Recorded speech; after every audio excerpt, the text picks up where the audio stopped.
the protest music and the protest aspect of punk rock music really caught my ear. And, there was plenty to critique in the world, which I did, but there was plenty to critique in the church as well. And the people who didn't like what I was doing inside the church, they were like, why would you want to air our dirty laundry for the rest of the world to hear? And my response is, oh, they know it's there. They just think we don't know. Welcome to Life Off Screen with Dan Rupel. Thank you for joining us. If you're enjoying this podcast, do us a favor and subscribe to the show and give us a rating.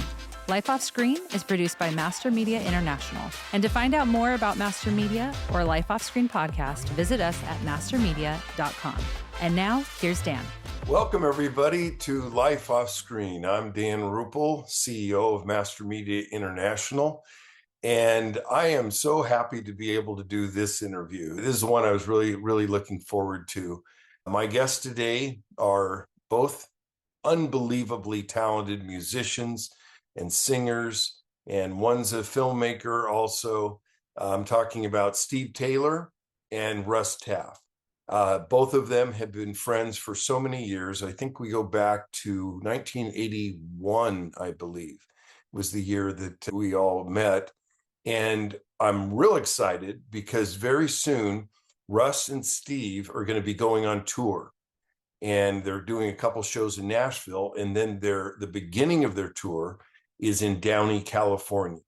Well, Downey is my hometown. I was born and raised there. My wife, Peggy, and I raised our kids there. We were there for many years. And they're performing at the Downey Civic Theater. The Downey Civic Theater was opened when I was 13 years old. And when they had the grand opening, I was a tour guide. I showed people around this brand new, beautiful theater. And then the very first play that was ever performed at the Downey Civic Theater was Guys and Dolls. And I was in it as a 13-year-old. So this is really very special for me, not just to have two of my close friends be there, but also performing at a theater that has such a memorable part of my life. It's going to be a great conversation. I think you're going to really enjoy it. So let's just jump in with Steve Taylor and Russ Taff. Welcome, Russ and Steve. This is great. It's like old home week. Yeah. Thanks for putting my name in front of him. I appreciate that. Yeah. Well, it's alphabetical. I was worried about doing that because Steve has such a fragile ego, you know? I didn't want to hurt him, especially right at the top of the interview. I'm right on the edge of walking out of this interview. I'm already a little uptight.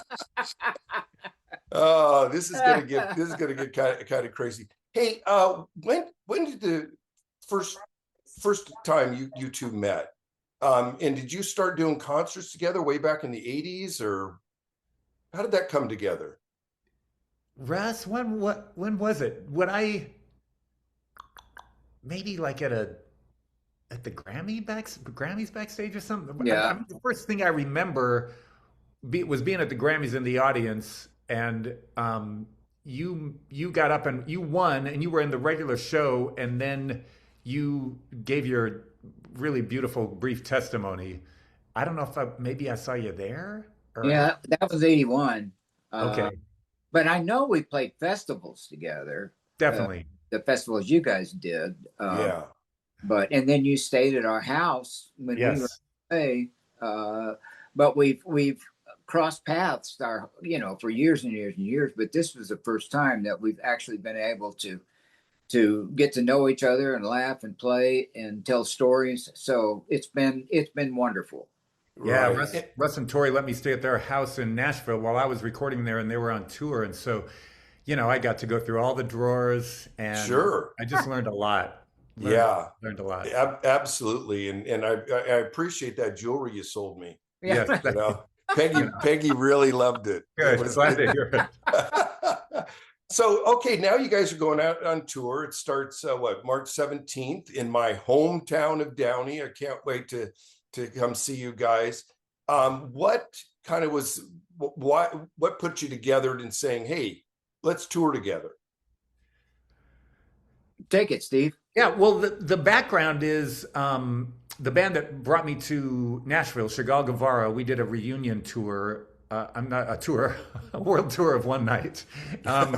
We did a single show at the Ryman, but we had these special tickets where people who paid an extraordinary amount of money got to come to an after party the next night at Jack White's club in Nashville called the Blue Room. Oh, really? So we wanted to make it a big deal, and so we said we'll have a jam session and we'll have some special guests. And Russ kindly agreed to join us because he knows just about everybody in the band. Lynn Nichols had worked with Russ, was his A&R guy and a producer on some of Russ's albums. Dave Perkins had written one of my favorite songs that Russ does, Walk Between the Lines. Right. We're all buddies. And so I hadn't seen Russ in quite a while, and they ended up doing a jam on Charlie Peacock's Down in the Lowlands. All right. And Russ just brought the house down. I was in the audience. I was watching it from the audience, and it's like he took us all to church, and it was so amazing and so kind of not what I had expected. That afterwards, the band got to talking, and we said he needs to do an album like that. And so John Painter, who is a friend of mine and a band member. He had listened to Russ since he was a teenager and had a really good sense for, Russ's music and his voice, and had heard him sing at his church in Nashville multiple times. And so Russ and John and I got together and kind of mapped out what we thought would be an interesting album of cover songs that told Russ's story through other people's mostly popular songs, U2 and Depeche Mode and Duran Duran and Bob Dylan and the National, bunch of different artists, and then John went to work producing it with Russ, and I think it turned out beautifully, and that was kind of the impetus for then joining up on tour. Very good. I can't wait to see it. If memory serves me right, I think I met each of you in 1982. And Russ, I know it was 1982. I was familiar with his work a little bit, but I didn't know him. And we gathered back in North Carolina at the PTL Studios, and we did a variety show called More Than Music. And it was hosted by Russ and Dave Boyer. And my group Isaac Airfreight did the comedy sketches all through it, and we also wrote the show. And Russ was in them, some of the sketches. And hold back up. Russ was in some of the sketches? Yes. We have to see this. This must be around somewhere. How do we find it? It's around somewhere. It's around somewhere. But Russ and I were just talking about it. We just wish we were so busy doing it, and it was so much work, and we had guests every week, like Amy Grant and Maria Muldaur and Benny Hester, and I forgot who all we had, and it was so much fun. Yeah, it was. We really wish we could have done a lot more. It would have been great, Russ, if we would have gone like 3 or 4 years, doing that show, because that would have been fun. It had so much fun. For those that are really sharp, you might notice that right there in my office or studio here, I'm missing a picture. That's because, and let's see if I can show this right. This is a picture at Estes Park, Colorado. Oh, let me get it framed there. Estes Park, Colorado. And we were doing More Than Music. And we did a couple sketches there. I'm up here, where am I there? At the top, and if I look like a drowned rat, it's because I was. I just did a sketch with Amy Grant, who's down. Where is she? I don't have my finger right. She's down in the middle. Yeah. Yeah, there. Next to Tori and you, and we just did a sketch, me and Amy, where I fall in a creek, and then she helps me out of the water, and insanity ensues. But that was so much fun doing that show. It was Dave Boyer there, and Russ and Tori, and like I said, and me and my partner Dave Toole of Isaac Airfreight. But this picture holds a lot of memories for me of just wonderful times. Now, when I met you and we did More Than Music, you had just left the Imperials. Was that the beginning of your solo career? Yeah. Mm-hmm. 1981 is when I was left. 81. Okay. Well, I left the Imperials in 81, and it was probably 82 before I really started, starting to put a band together and tour and that sort of thing. Yeah. Did that add to kind of the anxiety of doing our show More Than Music? Oh, my. We're also out there alone. Yeah. it was, but you guys made me feel so comfortable because I'd never, I'm not like Steve. I can't do everything. I'm good at one thing, and you guys put me in the sketches, and I would be terrified, just terrified. Yeah, that was so much fun. Now, Steve, Estes Park kind of figures into how I met you too. Right.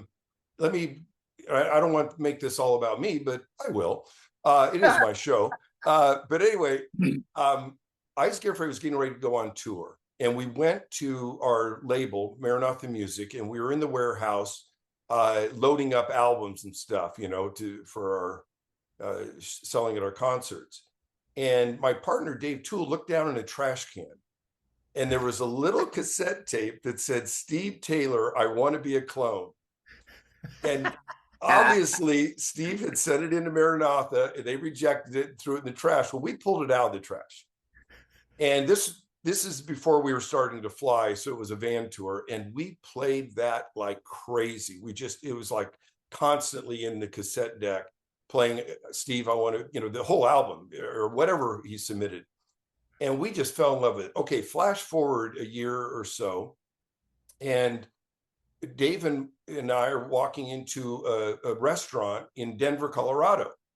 And coming out of the restaurant is Robbie Marshall, who was a Colorado music or concert promoter. And he says, hey, Dan, there's this guy here. He likes your comedy group. He'd like to meet you. And he said, this is Steve Taylor. And we said, Steve, I want to be a clone Taylor? And Steve said, how did you know that? And we told him the story about how, we're big fans too. We toured all over.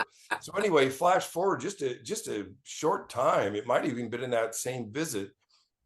We were up at Estes Park doing the sketch with Amy and you, Russ, and all that with More Than Music. And Steve was going to do a showcase there. And I ran into Billy Ray Hearn, and he'd already was sold on Steve, I'm sure. But I just mentioned, hey, this guy's really good.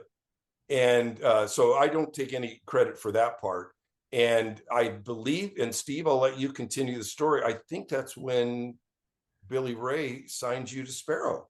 Right. Yeah. And I think we should give you credit for that. I think that was the difference maker. Yeah, Billy Ray was in the audience. I had a lot of friends. I was from Denver, so I had a lot of friends come up for that showcase. I'm still not convinced Billy Ray got the music, but he saw all these people going crazy because it was essentially an audience full of plants. And so he met me. He met me as I was going off the stage after doing 2 songs and said, "I want to do a record deal with you." So that's where it happened. And that's what launched your career. You both had dads who were pastors. Very different experiences. And by the way, there's a film that Rusty, what's it called? I Still Believe, a documentary on his childhood as well as his journey through alcoholism. And a couple of years ago, Russ and Tori were on Life Off Screen with Peggy and me, talking about the whole journey. So I want to tell you, go back in our library and watch that. It was a wonderful conversation, and Russ was so wonderfully honest. But you had different experiences being raised in those things, those environments. What being raised though in Christian homes, what kind of music were you drawn to as an early teen or your teen years? Russ, you start because your list is way more interesting than mine. No. It was a small little Pentecostal church with no TV, no radio, no newspapers. And, it was very cultish, just, church 6 nights a week and just hanging together and waiting for Jesus to come back. And the only entertainment we had was Mama's record collection. And she, out in the San Joaquin Valley, she would pick up walnuts, she would pick grapes, she worked at Sunkist some. And every month she would save up money to go to the Christian store and buy 2 LPs. And she had just such an incredible collection of black and white gospel. Her favorite singer was Mahalia. So there was just a hard, deep dive dose of Mahalia, who is still one of the most emotional singers that I've ever heard. But she also liked Vessel Goodman. So we grew up with, black gospel over here, and then the Happy Goodmans over here. But I think my style was kind of born out of that. But they weren't really knew scripture very well. They loved Jesus with all their heart, but the God they served was so judgmental and hard, and they never could please him. But music kind of, got me out of the ghetto. Music kind of took me out of that whole experience and put me out in the world, which is really an incredible thing to be able to do that. I remember the first time I was going to Europe, and back then I was on tour with Andre Crouch. We did 2 tours of Europe together. And back then there wasn't any mega churches. It was all, the small church. So we hooked our dates on festivals.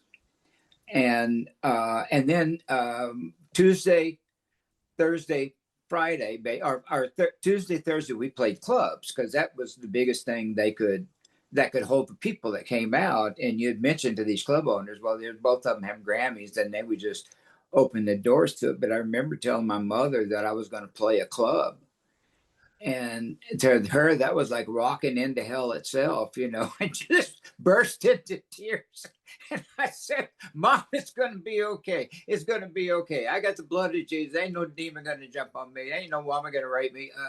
But she was so terrified of me going into a club. But then it turned into to be probably one of the most wonderful things that happened to me is going into those places with lyrics that I had written. And very quickly you see what is Christianese, what's singing to the choir, or am I writing for everybody? Am I performing for everybody? So those were good years, but that was my youth. Take it, Steve. That's just funny that you had that club experience, and then the time I saw you, that caused all this was at a club. Jack White's club. My dad was a really fantastic singer. He was a pastor as well. And in fact, just yesterday, my old youth pastor, who his father had mentored my dad, he found photos that I'd never seen of my dad on tour in Europe in the late 40s, early 50s, and with a quartet. And so I grew up with my dad singing in church, and formed a quartet with his choir. And in fact, one of the we can get everything finalized then. I'm sorry, that's my computer's talking to me. Let me keep talking, Steve. I'm going to turn it off. One of the members of his quartet died during the church service. Oh, and my! I was like 4 years old, and of course it was a big deal in the church. He just kind of slumped over and died, and the ushers carried him out. And so I went through, my childhood assuming that church is where people die. So, that's a good message for a young kid. Yeah, right. But my parents, we were a musical family, and they encouraged music. And I started listening to the radio when I was a teenager, and it was in college that I got really invested in music because I discovered punk rock coming over from England, and that kind of reoriented my musical preferences. Some would say not in good ways, but that's how it happened. Yeah. At the Christian Gospel Music Hall of Fame opened up last October, and it's just full of memorabilia. I mean, starting back from Black Gospel, to Tommy Dorsey, and and Swanee Quintet, that sort of thing, and coming on up through, the quartet time in the 40s and 30s. But they have my metal suit, that blue, and then they have Steve's suit that he wore that's got all the lightning. I don't know what tour that was, Steve, when you wore that, but it's the coolest rock and roll outfit. And so they have this loop playing from the Dove Awards and the performances of Dove Awards, and I was there, and they, it's like a 5-hour, thing, and then a loop back around again. And I saw Steve. He was so young, but he had eyeliner, real big eyeliner and makeup, and I think he was the first one ever to go that far and bring an audience with him, because even now I kind of did a double take with, oh my God, because that was back in the 80s, man. And, the church was not ready for that, but he pulled it off. I mean, he was so electric, and he still is just electric. Absolutely. And I'm trying to get them to put a wing for comedy in that Hall of Fame. Well, they're talking about it. Are they really? Yes. Well, have them call me if they ever decide to go for it. They're still putting stuff in there. They're still putting stuff in there. They've got maybe 2/3 of it full. They're still, something like that. But I was talking to Steve Gilrath, who is over all of that, and he said they want to do a comedy wing, or a block there in the museum there for the Christian comedians that have affected our culture. That'd be great. That'd be great. Well, Steve, I'm going to get back to your eyeliner. Here, Russ had, a little bit ago, shared about preaching to the choir. You did the opposite. Oh, you really hit it with a lot of criticism. Sadly, I don't think the body of Christ was ready, because you hit it with a lot of sarcasm, with satire, with some criticism, some warning. What kind of sparked your critique? It never came off. I should add, it never came off like like you were ticked off at the church or anything like that. It was more like out of a concern. But what sparked that critique side of your music? I was a youth pastor at the same time that I was attending Colorado University in Boulder as a music and film student. So, and I was also reading Francis Schaeffer at the time. And so I was, trying to shepherd these teenagers as a youth pastor at the same time I was going to what was arguably the most radical campus in America during the 70s. And the dissonance was getting pretty great. And so I was thinking, well, if I believe that Jesus is who he says he is, then there's got to be a way that makes sense, just as much sense in a church as it does in a radical campus. And that's where kind of the protest music and the protest aspect of punk rock music really caught my ear. And, there was plenty to critique in the world, which I did, but there was plenty to critique in the church as well. And the people who didn't like what I was doing inside the church, they were like, why would you want to air our dirty laundry for the rest of the world to hear? And my response is, oh, they know it's there. They just think we don't know. That's really interesting. That's a great response. But, everything I think was invaluable, your voice, to really, let's call, things for what they are. And there's some areas that of course, the body of Christ is beautiful. It's glorious. And there's so many wonderful works of humanity going on in and through the church. But we have some issues, and it was good. And especially at that time, in the 80s, that was just a great time to do that. And Steve was so, you hear this a lot, so ahead of his time, but he opened the door for Stryper to walk through. If Steve Taylor had not been there, it would have been another 10, 15 years before Stryper would have been accepted, in the marketplace. But he was the first one that brought theater and performance art things like that into Christian music. And I mean, and it still goes on. I mean, what he did, opening that door for people to be individuals and not, a cookie cutter of that sort of thing. But he was so influential in this industry and making it what it is today. He really is. That's very kind. Absolutely. A Striper probably Absolutely. would have come along, but they wouldn't have had the boldness to use eyeliner. So, you're welcome, Striper. Steve, do you have a deal with Maybelline or anything like I that? know, but if you've got some connections, it is not too late. Okay. I'll hook you up. Thank you. The Steve Taylor line. I love it. That's terrific. Earlier we mentioned the quintessential film or album, Metals. Did you feel, Russ, that when you did Metals, it's when you had been in the Imperials and you were solo for a short time? Is that the album you really felt you found your voice? No, it was the self-titled record that followed that. That's where I found my voice. I had been sober. The record company saying, we got to make another record, another record. And I had just been sober 6 months. And I was trying to stay sober, and trying to get my marriage back together. But, I didn't know what to say. I didn't know what to write because there was so much of the doctrine and, clothes, hair, the whole thing that had been so instilled in me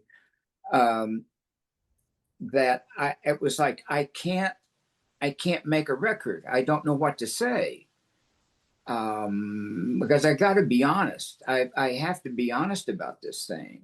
And if this is my last record, then it'll be my last record. But I've got to tell the truth, my truth. And I couldn't write. I just couldn't write. And Lynn Nichols, that was in Dave's band, and he was A&R at Word. He brought me the song "I Still Believe," and we were on a deck of the Newport Beach Hotel there, overlooking the marina, and he played me this song by Michael Bean, and I just started weeping. I just started crying, saying, if I could write a song, that's what it would be. And it was like, through the pain, through the heartache, through the lies, through the storms, through the cries, through the wars, I do still believe. And so that is where I began to find my voice of like, I'm going to tell the truth. I've got to tell the truth. And that record has, the record company was not happy with it at all. But that record is probably still as referenced as much as Metals from pastors who fell, from youth pastors that's trying to get their life back together. That album so ministered to them. And what was happening in our culture at the time, Christian music, was PTL, as we're blessed, we're blessed, we're blessed. We are blessed. We don't deserve it, but yet we are blessed. And I'm coming out with Charlie's song, Down in the Lowlands. God, I'm dying. And if you don't save me, I'm going under. And I remember Tori asking me, saying, are you sure you want to be this honest? Because it's going against everything commercially Christian that's happening there. And I said, honey, I have to be. But that record set me free of like, I will tell the truth. And which brings it up to the documentary. I had never talked about it, but then now it's time and I can be honest. But it all started with that, the self-titled record, Russ Taff, and it carried through to the documentary. Okay, I can tell the truth. I told the truth then. And now, if they throw me out of this, at least I told the truth about what Jesus did for me. But anyway, that was my voice. What was that record? Yeah, that's one of the reasons I have so much admiration for both of you. As storytellers, be it song or be it film, we're called to be truth tellers. We're called to tell stories or music that examines the culture and calls it for what it is. And both of you have been very bold in really telling the truth and not cookie cuttering it and all that. But so I admire that so much of you. about both of you. Steve, mentioning film, I remember way back in, again, the early 80s, when Peggy and I were living for 3 years in Colorado. You invited us over to your dad's church and you showed a little film. Do you remember that?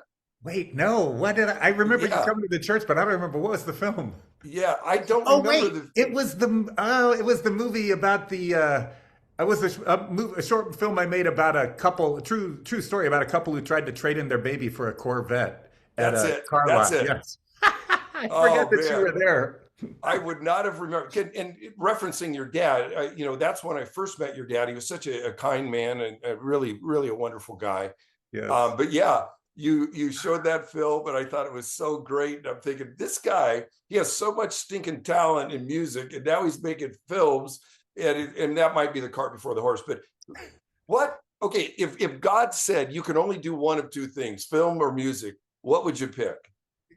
Yeah, well, that was kind of where I was thinking when I got out of college is I love music and I love filmmaking, but I'd probably be better off having a band in my 20s and be a filmmaker in my 50s than the reverse. So Yeah. I didn't want to pick, but being in music, that was right around the start of MTV, and so Sparrow gave me some money to make a music video for Meltdown at Madame Tussauds, and that was allowed me to kind of keep one foot in filmmaking while I was making music. Yeah.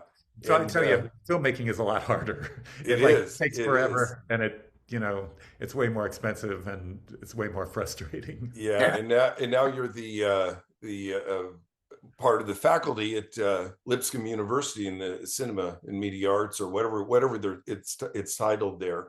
Right. And so I want to direct this to both of you, talking about raising up the next generation in either film or in music. Peggy and I, I guess it was last summer, and I had breakfast with you, Steve, but while we were there, we only had 4 days. And in 4 days, Peggy and I met with 35 people. And most of them were transplants from LA. Right. We're Yes. seeing in Nashville, maybe Franklin specifically, we're seeing this mass exodus out of Hollywood into Nashville. Is it becoming the mecca of faith-centric or faith-centered filmmaking right now? It seems like it is. A lot happens here, that's for sure. I think partly because when the record labels all contracted, a lot of people who found themselves out of work migrated into film, and particularly faith-based film. And so certainly at least the marketing side of things was headquartered in Nashville primarily. But more and more of production has happened as well. And Kingdom Story Company is based out of Franklin, and some other production entities. But it's not quite the same as where you are in Los Angeles. It's still a tiny little. I tiny still little think I think it's really exploding. And on the music side, everything that's happening right now, and now I'm thinking out loud. I'm wondering if we are getting ready for kind of a Christian arts renaissance. I believe the films are getting so much better. Yes. We aren't locked into narrow storytelling. We're exploring new things. The movies are just getting where you can be really proud of. Yeah. And the music we're seeing, like Jelly Roll and Brandon Lake, they're filling stadiums that become worship services. Right. What do you guys think God is doing in the media, the arts, the films, the music right now? Russ, you want to take that one? Well, every time I think I got it figured out, God will take a U-turn and go another direction. So I find myself just trying to follow, because it's like in Israel, every time there was when Jesus turned water to wine, there's a church there now, and it's every time we get Jesus figured out, he's doing something else. But I just so appreciate people that risk. because people that risk, a lot of times they don't get the recognition they deserve, but they're trailblazers. And then we look back and we see the hand of God, even when, Steve, both of us have been labeled as bad and we're not Christian and things like that. But we can look back over our work and what we've done and we see the hand of God. But I don't know. I spend a whole lot of time in Bell Buckle, Tennessee these days, and I'm not in Nashville that much, but there's still songs that move me. There's still songs, new songs that just, I don't know, that just rips my heart out in a great way. But where it's going from here, I can't figure Jesus out. I'm just trying to put one in front of the other every day. So take it, Steve. Well, Dan, you remember in the 70s and 80s when Christian artistic pursuits was kind of a lot more small and provincial. You had a general sense in the church that it doesn't really matter if it's good or not as long as you're doing it for the Lord. And I think that in general the church now recognizes that excellence is really important. And I think of the work Russ started doing even in the late 70s and early 80s, working with Michael O'Mardian and some of the best producers and engineers on the planet, and how when those things happen, it kind of elevated the art form and made people realize, oh, we can actually aim higher. What you guys were doing. I remember when I first talked to you, you guys were really inspired by Saturday Night Live instead of, Carol Burnett. Yeah. Nothing against Carol Burnett, but you were looking to do something new and something different. And it takes a while for people to kind of appreciate that and to even support it. But at least today, we don't have to make that same argument of that excellence is important. That's right. That's right. Well, thank you guys so much for being on with me. And I cannot wait to see, it's Tuesday, the 17th. Yes. Right around the corner. I'm going to see you guys in Downey. And for anyone else, do a Google search. You'll find the tour and get tickets if they come to your town. Are you basically doing the West Coast?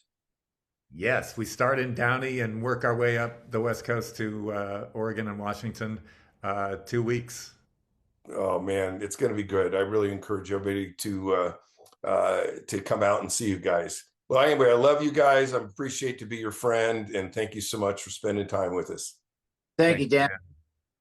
Thank you for joining us for Life Off Screen. Life Off Screen is produced by Master Media International. Our production coordinator is Nicole Spidell. Please subscribe to the Life Off Screen YouTube channel or the Life Off Screen podcast wherever you get your podcasts. We'd love to hear from you. You can leave a comment in the comment section. To find out more about Master Media or subscribe to our newsletter, visit us at mastermedia.com. Thanks again for joining us. Hope to see you next time.